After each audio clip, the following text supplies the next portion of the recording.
За орой минь төргий. Шүний минь. За хэсэг жоохон бэлдээтгэе одоохон. Ямар ч байсан одоо бол яг шинжилсэн дүрмийн талаарх мэдээллийг товчхон хүргэе гэж бодож байна. Товчхон жоохтой нэг айхтар юм байхгүй.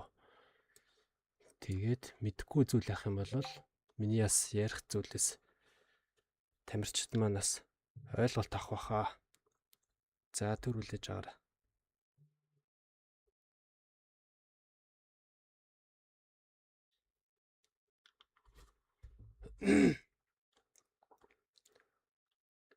За эндээс эхлээд ингээд дөрмийнхөө өөрчлөлтүүдийг бэлтчихье да. Энийг жоохон томруулахгүй бол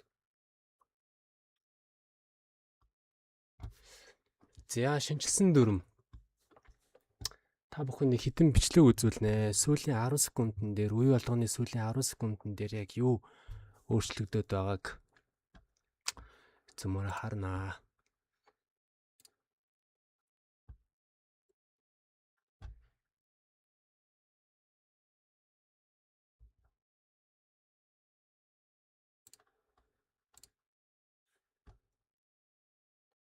За тэгээд ямар ч байсан мэдээлэл хүргэж байгаа учраас хідэн үзэх нь бол хамаагүй. За шинжилсэн дүрм болохоор за энэ бичлэгээ нэвтрүүлээд үзье. За Италийн тамирчин бол би бол яаж хүн хожоод байгааг сайн ойлгохгүйсэн. Тэгтээ бас нэг жоохон тийм хатууч юм шиг тий нэг хүчтэй юм шиг. Ямар ч байсан хүн хожоод байгаа. Тэгэхээр энийг сайн үзэх хэрэгтэй юм билээ. Ямар ч одоо бол шууд дөрмийн тайлбартаа орё л гэсэн. За game sound дарын. Ингээл оноо аваалаа гамдаа ямарчсан. Тэгээд нэг амар онцгой юм хийх юм байхгүй.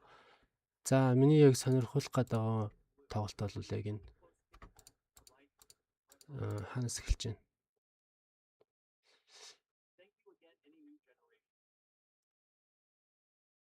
Энэ тоглолтын дээр бол сая Монголд болсон зохион байгуулагчсан Азийн 54 кг-ийн жинд тоглосон Йордны тамирчин 2-0 хайрцаатай Италийн тамирч хожиж байгаа байхгүй. Тэгээ та бүхэн тэгээд яг юу хийж хожоод байгааг хараад гараа за. Эсвэл дараанаас анализ видео дээр энийг оруулж олж байна. Ер нь жоохон онцлогтой ажиллах чадвар хүч жоохон илүү ч юм шиг санагдаад. Яг энэ дээр харахад бол яг цээж нь биш төрүүлээд хөлн явж байгаа. Гэх мэтчлэн яг яаж хүн хожиж байгаа гэдгийг л хэдүүлээ ойлгочих юм бол өөрсөн дээр сайжруулалт хийж болно гэсэн үг. За. Нүдний цагаан сайн цагаан хүчил төрөгч нэлээд сайн авдаг маягийн ачаалдах чадвартай. Ой. За тэр нүртэл хэлнэст. За энэ тоглолтын дээр хэдүүлээ жишээ аваад ямар дүрмэн дээр өөрчлөлт гарсныг за эхлээд хэлчихье. Дүрмийн өөрчлөлт 2026 оны за 6 сарын 1-ээс эхэлсэн дүрмийн өөрчлөлтүүд. Энэ дээр юу орж байгааг гэхээр за одоохон. За та нартаас зүгээр байхгүй тулд нэг харуулах юм байна уу? За та нар энийг харахад болно доо. За өөрчлөгдсөн юмнууд нь. За эхнэн дээр энэ дээр юу гэж байна? За энэ дээр бол хамгийн ихний дүрм хуучин дүрмийг бас буцаан сэргээсэн гэсэн үг. За тоглолт эхлэх болон за тоглолт дуусны дараах үед заавал чон хун гэдэг дивжины шүүгч хоёр тал зогсоосны дараа чариод кёнэ гэдэг командыг заавал өгж хоорондоо ёсноо гэн. Энэ зүйл нь алдагдсан учраас нөгөө такондо хүндэл гэдэг зүйл маань бас байхгүй болж байгаа гэж зөрчилдөж байгаа учраас энэ зүйлийг дахин нэг сэргээсэн байна. Хамгийн ихний шинжилсэн журам гэж авах юм уу дүрм гэж авах юм. За гэмтэл авсан мэт хуурамч дүр үзүүлсэн тохиолдолд гэж байгаа. За энийг тоглолт удаашруулсан гэдэг бас хуучин юм байдаг те.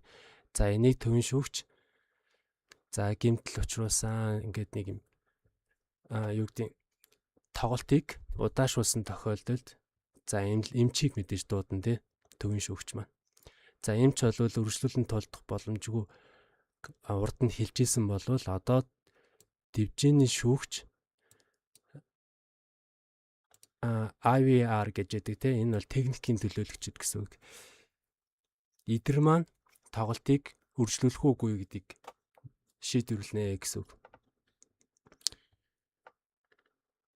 Техникийн холом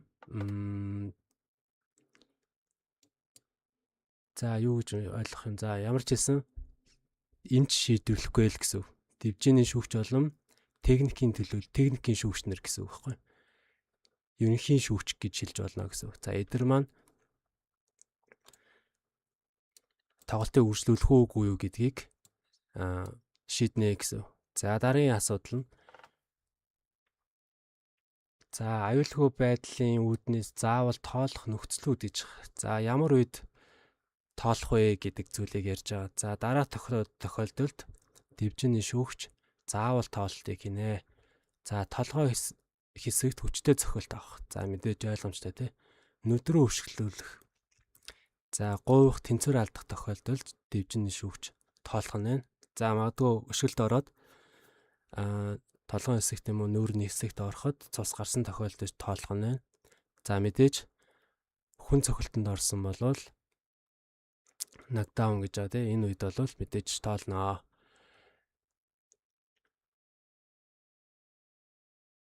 За мэдээж нөгөө нэг энэ дээр нэг тайлбар байгаа л да. Толгойн хэсэгт хүчтэй өшгөлүүлэх. За энэ бол ингэсэн байна. За нүдрөө өшгөлүүлэх те янз бүрийн ингээд эмзэг газар руу өшгөлсөн тохиолдолд шүүгч хүн цохилт гэхээсээ илүү зүгээр тамирчны аюулгүй байдлыг хангах зорилготой тоолт хийж гэнэ гэсэн. Тэгэхээр энэ дээр нэмэлтээр хэлэхэд Олимпикийн тэмцээнд Chinese Taipei буюу Тайван улсын тамирчин 68 кг хэмжээнд нэг оролцож исэн тамирчин маань өшгөлүүлж шүдний хамгаалт нь унтсан дивжин дээр шүүгч тоолоод идэг. Нөгөөтг маань туршлахгүй тамирчин байсан учраас тоолж байгааг нь анзаарахгүйгээр зүгээр дивжин дээр шүдний хамгаалалтаа хайгаад явсан тэрийг толгой нэргээд одоо гуйваад ин гэдэг шүүгч тэгж дүнсэн учраас шууд 10 тоолоод тэмцэнээс хасцсан. Яг үүндээ бол шүдний хамгаалалт нь унтсан байсан. Тэрийг хайгаа явж байгаа. Гэхдээ тамирчин өөрөө 10 тоолохоос өмнө за би тоглолтыг үргэлжлүүлнэ гэсэн сигнал өгөх ёстой. Би үргэлжлүүлнэ гэд гараа урдаа авдаг тийм ээ. За энэ зүйлийг тамирчид маань хийхгүй бол хангалтж байгаад 50 улсын тамирчин шиг бас тэмцэнээс хүн цохилтонд ороагүйсэн ч гэсэн биеийнхээ хилэмжээр хасагдах магадaltaй гэсэн үг ш. За тэмцээ гарсан үеийн шалгуур гэжтэй энэ ч дараах байдлаар ялгчид тодруулна. За нэгт нь болгоо эргэлттэй өшгөлтөөр оноо авсан үгүйг хин том оноо авсан гэдгийг эхлээ шүүх нь байна. За илүү өндөр үнэлгээтэй техникийн толгоонд чөлсөн юм уу, 2 оноо авсан юм уу, эсвэл гараа зогсон юм уу? Өрсөлдөгчөөс авсан камжом. За энэ болгон тэнцсний дараа камжомын тоолно гэсэн үг тий. Цохилт. За ингээд цохилтын тоо буюу нөгөө нэг контакт гэж яриад байдаг тий. Оноо хичнээн болоогүй ч гэсэн электрон хууган дээр контакт үүссэн тэр тоог нь тоолно гэсэн үг. За итгэхгүй тулааны шин тохиолдлууд дараах үйлдэлүүдийг итгэхгүй тулаан гэж үзнэ. За үүн дээр зугтах, хэд удаан тэрвэрлдэх гэж байгаа тийм. Хэд удаан тэрвэрлдэх энэ бол яг дивжээний яг шүүгчийн харах үнцэг. За цогтгол бол ерөөсөө ойлгомжтой тийм. Нуруу харуулад 2-оос илүү степ авсан тохиолдолд энэ бол цогцсон тохиолдол. За тэрвэрлдэх зорилгоор үсрэх. За энэ сүүлийн 10 секундын дээр тамирчид минь оноо гарах гэдэг учраас эсрэгээр оноо хамгаалах гэдэг урагшаа тэрвэрлдэх зорилгоор үсэрж байгаа орж байгаа. Энэ бол шүүгчийн үзмжээр итгэхгүй тоглолт гэдэг сануулгыг авах магадaltaй болж ин гэсэн. Тэрвэрлдсэн үед барьж саат болох энэ бол зуурснаар авч байгаа тийм. За нуруу харуулах. За энэ ойлгомжтой. За техникийн картыг хүлээн зөвшөөрөхөөс татгалзах. За энэ дээр бол итгэхгүй тулаан гэж үзэж байна. Унах болон хөлийн аль нэг хэсгээр. За энэ дээр багшны групп дээр шүүгч Хос Эрдэнэ ах маань хэлсэн байсан. За саяхан бас шүүгч нартай сургалт орсон. Энэ дээр бас ярьсан зүйл маань хуучин дивжэний те. За дивжэний. За одоо ингэ дивжээ байгаа те. Дивжэний хагас дээр те яг энэ хэсэг дээр нэг хөл бүтэн гараагүй байхад талан гарцсан байхад сануулга бишээсэн бол одоо хуучин бол ингэ бүтэн гарч сануулга өстэй. Талан гарцсан байхад сануулга бишээс. Одоо бол нэг хурууны үзүүр гарахад ч гэсэн сануулгаа гэдэг зүйл ярьж байгаа гэсэн. Ойлгомжтой байна те. Нэг шугам, дивжэний шугам давах. Аль нэг хэсгэр гэдэг чинь хөлийн аль нэг л хэсэг гэсэн. За үеийн сүүлийн 10 секундэд за энэ нөгөө нэг айхтар шууд нөгөө хүмүүсийн тактик шууд өөр болгочихж байгаа гэсэн. Хуучин 1 секунд 2 секунд дутуу байхад камжон байхгүй бол хойшоо цугцаараа гарчаад байсан бол одоо тэр зүйл байхгүй болж байна гэсэн. За уншия. Үеийн сүүлийн үе болгоны те сүүлийн 10 секундэд итгэхгүй талааны улмаас за энэ дээрх бүгд орж улмаас өгсөн камжом нь өрсөлдөгч тамирчинд 2 оноо олгоноо. За үүнийг би тэмцэн үзэж байгаад юу гэж ойлгосон гэхэлэр буруу ойлгоцсон байлээ. Яг хуучин зөв уншиж байхад 5 сануулгатай байсан бол нэг удаасаа итгэхгүй үлдэх гарсан тохиолдолд 2 сануулга өгөх юм байна гэж бол. Тэнгүүд би 3 сануулгатай байсан бол 5-аар хожигдох гээд байна гэж ойлгосон чинь үгүй юм байлээ шүү. Тэгэхээр энэ маань за чи 2 сануулгатай байлаа. Тэгтээ сүүлийн 10 секундын дээр унаад юм хойшоо цухтаад эсвэл нөгөө итгэхгүй тоглолт үзүүлсэн тохиолдолд 1 сануулга л өгнө. Тэгтээ дивжэний шүүгч 2 онооны сигнал өгч 2 оноо өрсөлдөх тамирчин нэмэгдэнэ гэсэн үг. За хэдүүлээ энэний дараас тоглолтоос хальтгүй л гэж харна. Камжом өгсөний дараа шүүгч ижом гэсэн тэ нөгөө нэг ижом гэдэг 2 оноо гэж хэлж компьютерийн шүүгчид одоо юу гэдгийг тохиог үзүүлнэ.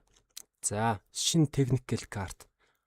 Одоо шүүгчид ногоон өнгийн техникэл карт ашигланаа. Тасгалжуулагчид ногоон карт хэрэглэхгүй бөгөөд техникийн хөсөл гарсан тохиолдолд шүүгч өөрийн картыг ашиглана. За энэ дээр шинээр нэмэгдэж байгаа ногоон карт юм билэ.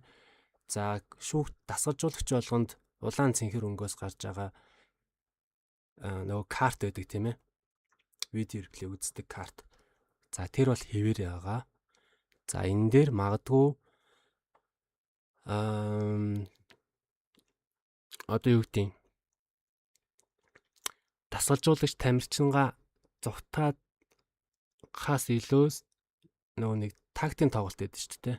Амраах зорилготой карт өргөнө гэсэн. Тэр үед одоо юу гэдэг за хууг нь ажиллахгүй байх, итгэхгүй байх, тест хийж үзье гэсэн тохиолдолд хэрвээ тест хийж үзээд шүүгч тасгалжуулагч карт өргөн тест хийж үзье гингууд тасгалжуулагчийн картыг авахгүйгээр ногоон картыг шүүгч өөрийн тэр ногоон картыг өргөнө гэсэн. За магадгүй нөгөө нэг хууг маань электрон хууг маань ажиллаж байгаа тохиолдолд шууд тоглолт удаашруулсан гэдэг үүднээс шууд 2 оноог нь камжом өгнө гэсэн. Хэрвээ ажиллахгүй байгаа тохиолдолд камжом өгөхгүй гэсэн. За нэг ийм тайлбар. Буруу хүсэлт гарсан. За энэ дээр ингээд зорчлын торуул өгнө. За энэ дээр саний яриа ингээд дуусч чинь техникэл карт ашиглаж зөвшөөрөгдсөн нөхцлүүд картыг асуудалд ашиглаж болно. Цагийн алдаа. За нөгөө нэг цаг явсан яваагүй үед тийм ээ. За оноо бүртгэгдэх гэдгийг ойлгож байна шүү дээ. Калионы өмнө дараа шүүгч зогсоосон командны дараа ч юм уу. За энэ үед бол техникийн карт бол өргөж болно. За онооны самбарын бүртгэлийн алдаа. Энэ бол ойлгомжтой тий. За хөх булын тамирчин гараар цохоод оноо авсан чинь улаан болон дээр 1 оноо өгчдөг. За энэ дээр өргөж болно. PSS гэж цахим онооны систем тий. төхөөрөмжийн шалгалт аль нэг ч үед гэж. За магадгүй миний бодлоор сүүлийн 10 руу орцсон байхад тэр нь магадгүй техник удаашуулсан гэдэг үднээс 2 оноо олж хүрнэ. Тэгэхээр энэ сүүлийн 10 гэдэг бол энэ бүх зүйл дээр 2 оноо л гэсэн үг. Тэгэл ойлгочих. За комментиг үзчихье да. Асуух юм байвал бичээрэй. Бичиж байгаарай.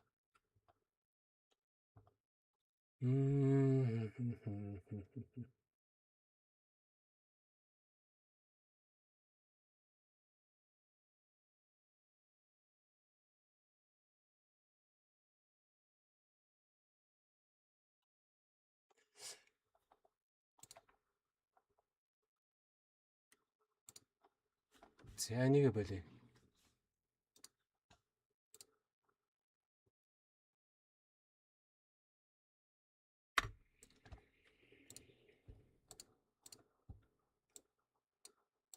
За энийг үзье да. За нөгөөний сүүлийн 10 секунд. Ой. За 49-43-ийн харьцаатай за Солонгос улсын тамирчин 2 секунд 1-р үед дээр тийм ээ. За энэ дээр за энэ камжом нь харагдаж байна. 2 сануулгатай. За одоо энэ ч тоглолтыг хэлсэн. Хойш дэвжнээс гарсан. Шүүх зогсооход 1 секунд үлдсэн. За одоо 43 байгаа. Дэвжнээс шүүх дуудаж ирээд айлгүй зэндээ зогсоосны дараа тулд гэсэн команд өгөөд E-jump гэсэн команд өглөө. 2-ыг сайн 1 оноо өгсөн. Тэгээ энийг тасгалжуулагч нар бас давхар харах нэ. Камжом нь 3 болсон.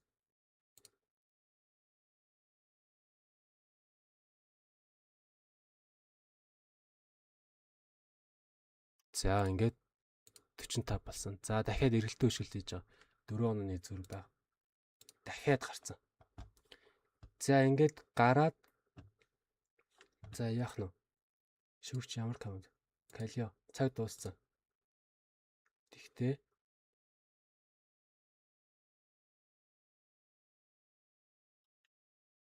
2 оноо. За цаг нь дууссан тий. Дуусаагүй байгаа юм байна. Ойлгомжтой. Энд ч цаг нь дууссан мөртлөө энд ч 0.6 дойл байгаа учраас сануулга нь хүчинтэй тооцогдно гэсэн.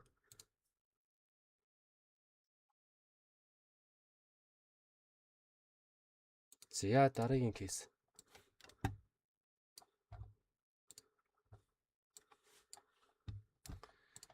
Дараагийн кейс дээр space man ажиллахгүй.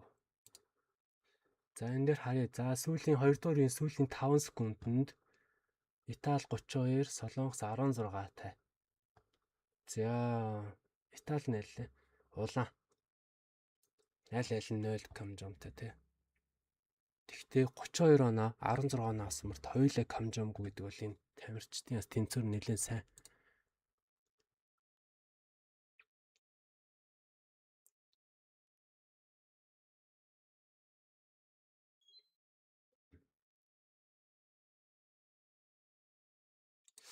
Ойлгосонгүй. Эргэлтээ өшгөл биш. Толгоонд нь орсон. Сүүлийн 2 секунд 10 секунд учраас камжом өгөнгүүт айл дээр 2 оноо нэмэгдээд 34 болчих. За энэ ойлгомжтой байна тий. За дараагийнх нь.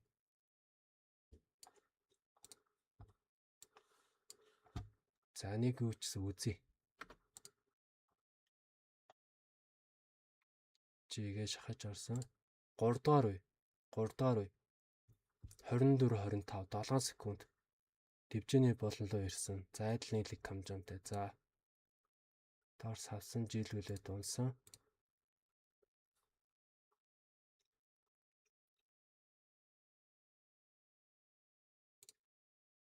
За энэ бос гэдэг команд чинь бас амар чухал шүү. Хэдэн удаа дуудаад босхгүй болвол болтгүй лээ. Тэрийг бас E-jump. За одоо ингээд манай Монголын тамирчид бас гаргасан алдаа. Энэ туршлагатай шүүгч, туршлахгүй шүүгч гэж бас байдаг. Тамирчид өөрсдөө бас амар сайн мэддэг. Энэ бол миний харж байгаагаар бол Олимп дээр байсан туршлагатай шүүгч байхгүй юу? Ингэж зайгаа аваад хоёрт одоо юу гэдэг энэ талын гар мэдээж энэ хүнийг түлхэж чадахгүй шүү дээ. Угаасаа дохио өгдөг гар. За одоо бол магадгүй энэ солонгос энэ талтаа байсан бол шахаад идэг тийм ээ. Тэгэхээр энэ хүн нэг түлхчээд явуулдаг иймэрхүү байдал. Нэг өсөндөө Кесог гэдэг команд өглөө гэхэд энэ тамирчин маань энэ талтаа байсан бол төхөөд ороод ирнэ. Тэгэхээр энэ камжом энэ хүн авлаа гэж бодоход ёсч мослоод идэг тийм болно итг үзүүлж байгаа. Тэгтээ Кесог гэхээс өмнө бэлэн байдал авахгүй бол чи ёсч байгаад нөгөөдг нь ихлүүлждэг чи өөр өшөлүүлж үтэл хогч нь болж байна л гэсэн. Яг санааг нь ойлгочихлаа бах та. Нэг үгээр чи бэлэн байх л ёстой гэсэн. Сануулга өгөө дуусаагүй байхад ёсч идэг тэгснэ нөгөөд нь ихлүүлчих юм бол аюултай. За дараагийнх нь 4-8 Орсын тамирчин 4 хөх болон сүүлийн 10 орж ийн. За. Жисэн сүүлийн 10 орсон. And these two Roman gladiators roaming all over the mat. Alessio back to within two. Akiev trying to score for it. Back kick. Ингээд улаан болон гарангуут хөхт болон дээр 2 онорч. Could it be the 2-point Gamjon for stepping out? Was the clock finished? The referee will review it of course. За энэ дээр шүүгч өөрхөн мэдлийн ногоон картыг үргэлж байгаа. Улаан карт юм уу? За харъя да юу басна.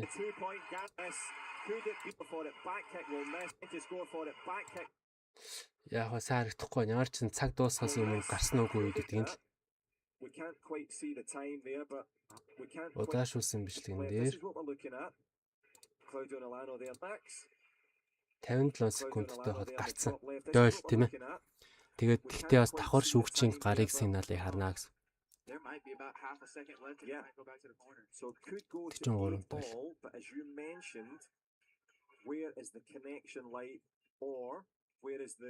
Аль нэг хэсэг гарцсан. За одоо ингээд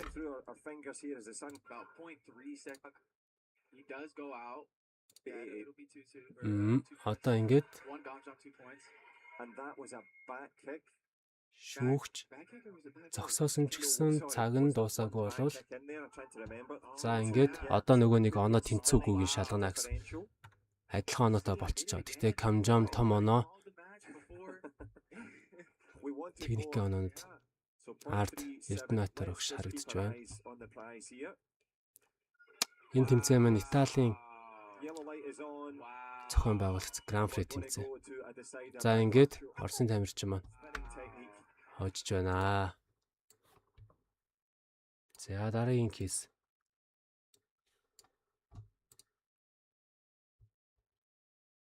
26 секунд 11-6. Улаан болон энэ тасалжуулагч маань Италийн тасалжуулагч маань карт өргөсөн. Нэг өсөндөө тамирчнаа амрааж байгаа хэлбэрэж магадгүй. За дээдлэглээ бичлэгээ үзчихэд үнэлтээ. Талаас нь авц учраас.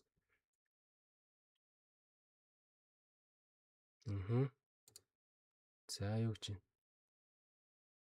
За ногоон карт өөрийнхөө нөгөө картыг өргөж байна.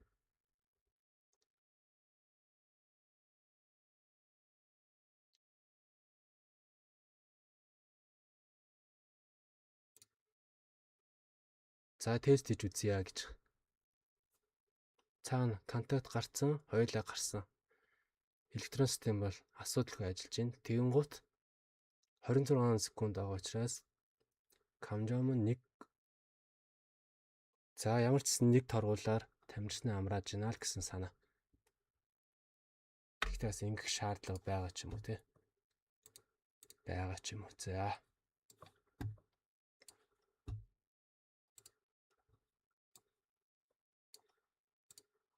За дараагийн кейс.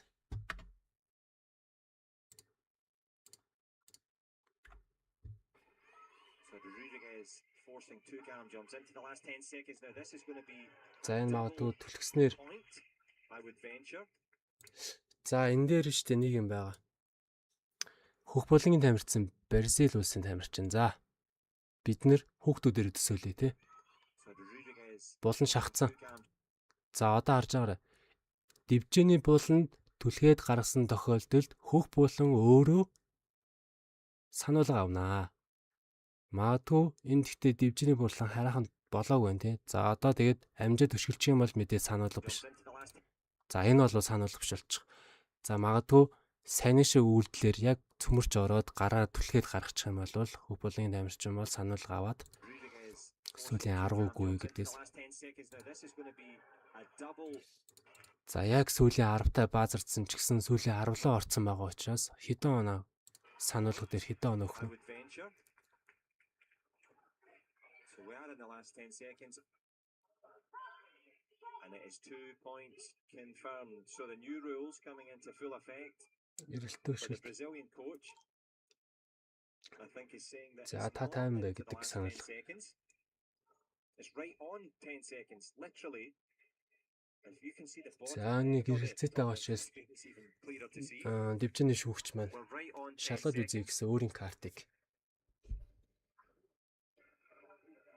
За санийх дээр яг эргэлзээт юм 11 секундээс нь 10 секундээс нь гэдгийг бас давхар харах нь тийм ээ. Тасалжуулагч нар маань. Шүүгч нар маань бас давхар харах нь. Тэгэхээр бас ажилтай болж байна гэсэн. За ингээд хэдэн секунд вэ? Цаг нь уг нь энэ дээр харагдчих гэсэн энэ угаасаа дивжинс одоо ингээд гарахт нь яг зөв. Энэ хөл гараагүйсэн ч гэсэн энэ хөл нь бүтэн гарч иж тээ. Айл нэг хөл нь энэ гэхдээ дотор байсан алхаад ингэнгууд хэдэн секундтэй гэдгийг нь харж. Яг тамирчид маань нэг үгээр хэлгээд цагаа тэгж болон харахгүй л дээ. 11 секунд бол гис хөлөө гаргаад нэг сануулга авчвал зүгээр тээ. Удаан гарч агаад 10 секундлыг орчих юм бол 2 нь олчих. Бараг хурдан гарцсан зүгээрсэн баг сайных дээр. За 2 нь олчих. So the double points, the scoreboard stays as it was. And hence Laythor's been just waiting for the adjustment and the restart. So it is new rules, I'm learning them myself. За энэ ойлгомжтой болчихлоо. За дараагийн кейс байна уу? Дараагийн кейс ингээд дуусгая да. За манайханд ойлгомжтой байсан уу? Ойлгомжтой байсан уу? Ойлгомжгүй